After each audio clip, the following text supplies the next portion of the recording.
datang sakaratul maut dengan kebenaran, itu yang selalu kalian jauhi darinya. Apa itu sakaratul maut? Sakaratul maut adalah rasa sakit saat kematian. Dan setiap manusia akan merasakannya tanpa terkecuali. Sampai Rasulullah sallallahu alaihi wasallam merasakan sakaratul maut. Sebagaimana dalam hadis riwayat Bukhari bahwa Rasulullah sallallahu alaihi wasallam bersabda, saya ceritakan ya, ini bagaimana wafatnya Rasulullah sallallahu alaihi wasallam. Aisyah radhiyallahu anha bercerita, "Inna min ni'amillahi alayya", sesungguhnya termasuk nikmat Allah atasku, "anna Rasulullah sallallahu alaihi wasallam tufiya bi baiti wa fi yaumi."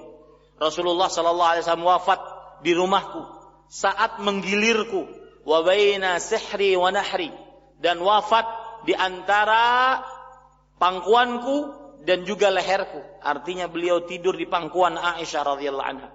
Wa anna Allah jama'a baina riqi wa riqihi 'inda mautih, dan Allah mengumpulkan antara liurku dengan liur Rasulullah saat Nabi Muhammad sallallahu alaihi wasallam meninggal. Bagaimana itu bisa terjadi? Beliau bercerita, "Dakhala alayya Abdurrahman wa biyadihi siwak." Pada waktu itu Abdurrahman bin Abu Bakar, adiknya Aisyah radhiyallahu anha, masuk menemui aku dan Rasulullah. Di tangan Abdurrahman ada siwak. Wa ana musnidatun Rasulullah sallallahu alaihi wasallam, dan aku adalah orang yang dipangkui oleh Rasul sallallahu alaihi wasallam. Artinya Rasul sallallahu alaihi wasallam tidur di pangkuan Aisyah radhiyallahu anha. Faraaituhu yanzuru ilaih, maka aku melihat Rasulullah sallallahu alaihi wasallam melihat kepada Abdurrahman bin Abi Bakar.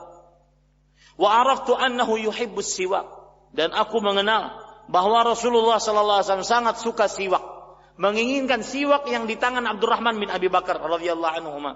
Faqultu akhudhu laka, fa asyara bi ra'si. Lalu aku berkata kepada Rasulullah, "Maukah engkau aku ambilkan siwak tersebut wahai Rasulullah?" Maka Rasulullah sallallahu alaihi wasallam mengangguk. Sudah lemah sekali. Beliau mengangguk menandakan bahwa mau. Fatanawaltuhu fashtadda alaihi. Lalu aku pun mengambil siwak tersebut. Kemudian tambah keras sakitnya Rasulullah sallallahu alaihi wasallam. Wa qultu ulayyinuhu lak, fa asyara bi ra'si. Lalu aku bertanya lagi kepada Rasulullah sallallahu alaihi wasallam, "Wahai Rasulullah, bolehkah aku untuk melembutkan siwak ini untuk engkau bisa memakainya?" Maka Rasulullah sallallahu alaihi wasallam menganggukkan dengan kepalanya, menyatakan bahwasanya beliau mau. Falayyantuhu wa baina yadayhi rikwatun aw ulbatun yashukku Umar fiha ma. Ini mulai. Maka aku pun melembutkan siwak tersebut di hadapan Rasulullah sallallahu alaihi wasallam. Terdapat sebuah bejana, di dalamnya ada air. Rasulullah sallallahu alaihi wasallam apa yang beliau lakukan? Faja'ala yudkhilu yadayhi fil ma fayamsahu bihi ma wajhah. Maka beliau memasukkan air, memasukkan kedua tangan beliau ke dalam air. Kemudian beliau usap wajah beliau, masukkan ke tangan beliau ke dalam air. Lalu beliau mengusap wajah beliau. Terus seperti itu. Kemudian beliau berkata, "La ilaha illallah, inna lil mauti sakarat." Tidak ada ilah yang berhak diibadahi melainkan Allah. Sesungguhnya kematian memiliki rasa sekarat. Inilah yang disebut dengan sakaratul maut. Jadi berdasarkan hadis ini Rasulullah sallallahu alaihi wasallam pun merasakan sakaratul maut. Dan ini yang dirasakan oleh Aisyah. Beliau mengatakan, perhatikan perkataan yang menarik dari Aisyah. Beliau mengatakan, "Ma aghbitu ahadan bihauni mautin ba'da alladhi ra'ait min shiddati Rasulillah min shiddati mauti Rasulillah sallallahu alaihi wasallam." Aku tidak pernah iri dengan keringanan kematian seorang pun semenjak kesulitan kematian yang dimiliki oleh Rasulullah sallallahu alaihi wasallam. Artinya Rasulullah sallallahu alaihi wasallam saja mendapatkan mati dengan sekarat. Maka aku tidak akan iri kepada yang merasa atau dilihat kematiannya indah, nyaman. Aku tidak pernah iri. Pasti lebih sakit dibandingkan Rasulullah sallallahu alaihi wasallam. Hadis riwayat Imam Tirmidzi. Ini sakaratul maut, Pak. Seorang muslim ketika mengingat kematian berarti dia mengingat tentang sakaratul maut.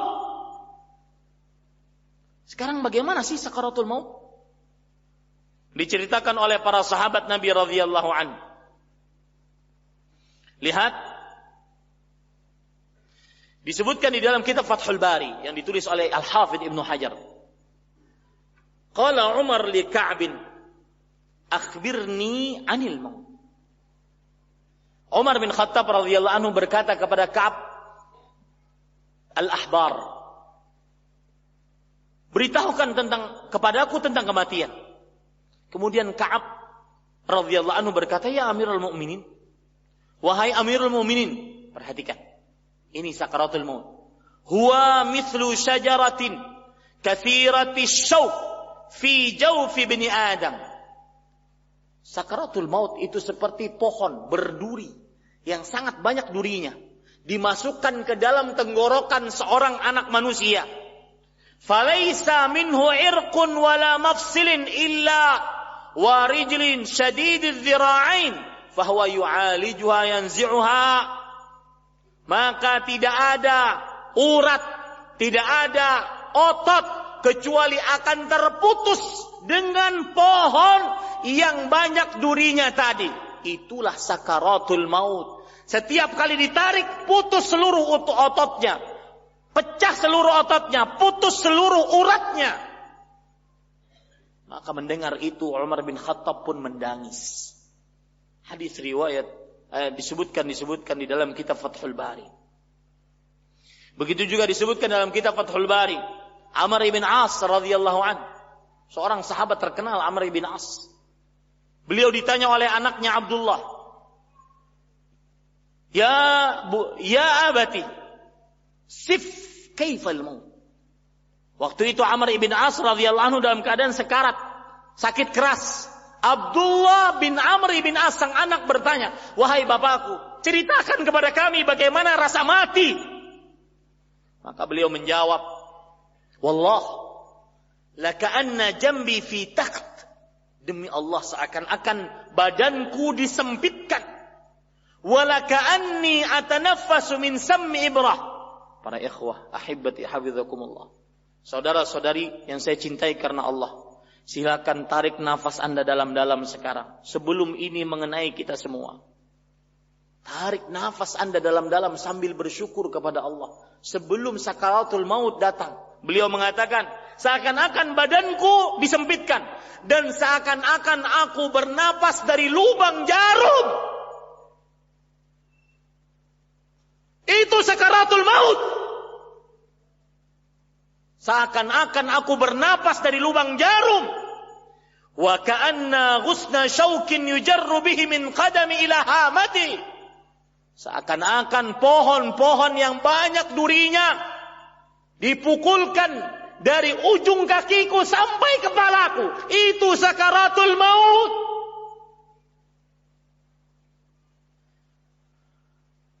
Begini seorang muslim ketika mengingat kematian. Mengingat tentang sakaratul maut yang sangat berat. Jangankan kita, Rasulullah sallallahu alaihi wasallam mengatakan la ilaha illallah inna lil mauti sakarat. Ucapan la ilaha illallah adalah untuk menahan rasa sakit. Sesungguhnya kematian memiliki sekarat. Ini para ikhwah. Makanya wajar kalau tadi kita katakan bahwa siapa yang banyak mengingat kematian, maka dia akan segera bertobat. Dia akan puas dengan pemberian Allah seberapapun. Karena ini dia saat mati nggak ada apa-apanya. Kalau sudah berbicara seperti ini, manfaat pembicaraan rumah megah, mobil mewah, harta bertumpuk, emas kilauan-kiloan. Apa manfaat? Sekarang kalau kita membaca hadis Rasul, bagaimana pencabutan nyawa? Maka sekali lagi saya katakan, orang kalau sudah sering mengingat kematian, kehidupan dunia jadi ringan. segera bertobat. Semangat ibadah. Lihat proses pencabutan nyawa. Lihat hadis riwayat Imam Ahmad dari Al-Bara' bin Azib radhiyallahu anhu. Innal 'abdal mu'min idza kana fi inqita'in min ad-dunya wa iqbali min al-akhirah.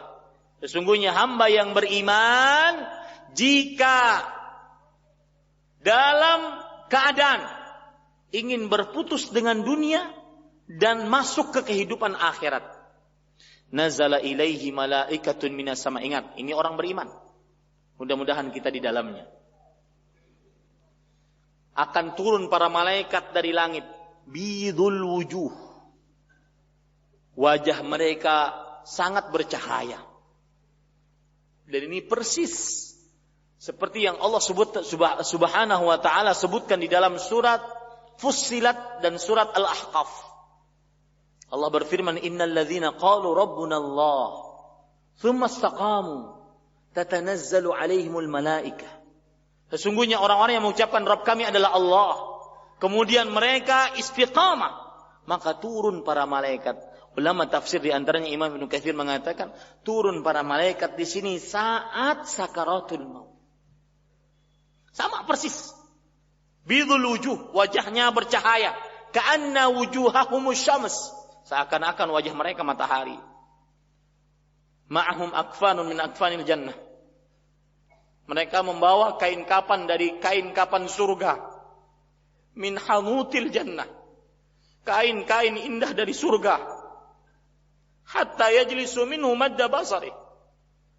Sampai malaikat tersebut duduk pada calon mayat tersebut seluas mata memandang. Ini anggap calon mayat, ini malaikat duduk seluas mata memandang. Tsumma yaji'u malakul maut alaih. Datanglah malaikat maut kepadanya. Hatta yajlisa 'inda ra'sih. Sampai malaikat maut tersebut duduk di kepala si mayat tersebut. Fayaqul, ayyatuhan nafsut thayyibah. Maka malaikat maut mengatakan, wahai jiwa yang baik. Para ikhwah, mudah-mudahan kita termasuk orang seperti ini. Wahai jiwa yang baik, ukhruji ila maghfiratin minallahi wa ridwan. Keluarlah engkau. Wahai ruh yang baik, keluarlah engkau untuk menggapai ampunan dan ridha Allah subhanahu wa ta'ala. Lalu, apa yang terjadi? Berpisahlah ruh, dimulai dari kepala. Makanya tidak heran, kalau seandainya ada seorang yang beriman, kemudian matanya terbelalak ke atas. Karena memang ruh keluar dari kepala. Nabi Muhammad sallallahu alaihi wasallam bersabda, innar ruha idza qubid tabi'ahu al-basar. Sesungguhnya ruh jika dicabut maka akan diikuti oleh mata. Itu bukan menunjukkan kepada su'ul khatimah. Tugas keluarganya tinggal menutupkan matanya. Karena begitulah ruh keluar. Maka Rasulullah SAW bersabda, ketika disuruh keluar ruhnya orang beriman ini, fatakhruju tasil kama tasilul qatratu min fi siqa. Maka keluarlah ruh tersebut. Keluar, dia mengalir seperti mengalirnya air dari mulut teko. Lancar sekali. Itu pun masih ada sakaratul maut. Selancar itu masih ada sakaratul maut. Ini orang beriman. Pencabutan nyawa orang beriman. Lalu pencabutan nyawa orang kafir dan orang fajir bagaimana? Rasulullah SAW bersabda lanjutannya, wa innal abdal kafir wa fi riwayah al fajir, dan sesungguhnya hamba yang kafir dalam riwayat yang lain yang banyak dosa, idza kana fi inqita'in minal akhirah. Kalau seandainya dia di dalam berpisah dengan kehidupan dunia, dan ingin masuk ke dalam kehidupan akhirat, nazala ilaihi malaikatun minas sama, ghiladun shidadul wujuh, sudul wujuh. Turunlah malaikat-malaikat yang kasar, yang sangar, wajahnya hitam, ma'amul masuh minan nar. Dia membawa kain kapan dari api. Kain kapan dari api. Fayajlisuna minhu madda basari. Malaikat tersebut duduk di hadapan calon mayat ini seluas mata memandang. Summa yaji'u malakul maut alaih.